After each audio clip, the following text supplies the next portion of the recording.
আমটা দেখেছো কি সুন্দর। কথায় আছে, দেখতে সুন্দর হলেই স্বভাব ভালো হয় না।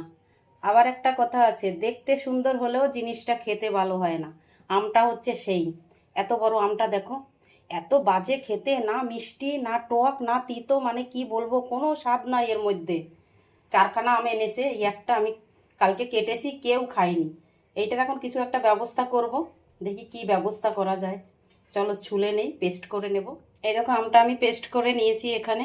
দেখতে কত সুন্দর লাগছে দেখেছো, পুরো যেমন আমের কালার, পাকা আমের তেমন লাগছে দেখতে, কিন্তু এর খেতে একদম ভালো না। এই যে এখানে আমি জল দিয়ে সুজি ভিজিয়ে নিয়েছি, এর মধ্যে আমের পেস্টটা দিয়ে মেখে নেব। সুজিটা জল দিয়ে ভিজিয়ে নিয়েছি, পুরো নরম হয়ে আছে। সুজিটা আর আমের কাঠটা আমি মেখে নিলাম। এখানে দিচ্ছি একটুখানি নুন, সামান্য, আর মৌরি। আম কিনে যদি এরকম বিপদে পড়ে যাও, তোমরাও এইভাবে বানিয়ে নেবে। চলো আবার মেখে নেই। এখানে নিয়ে চলে এলাম আমি এখন ঘরের মধ্যে, পাখা চলছে, এত পরিমাণে গরম পড়েছে টিকতে পারলাম না, নিয়ে চলে আসলাম এখানে। এখানে বসে এখন ভাজা করবো। ব্যাটারটা পুরো এইরকম রাখবে, পুরো ঘনও না পাতলাও না। মানে তেল বসিয়েছি, তেলও আমার গরম হয়ে গেছে। দেখো নিচ থেকে পুরো ফুলে উঠছে লুচির মতন, ফুলকো ফুলকো হয়ে যাবে। চলো একে একে করে আমি ভেজে নেই।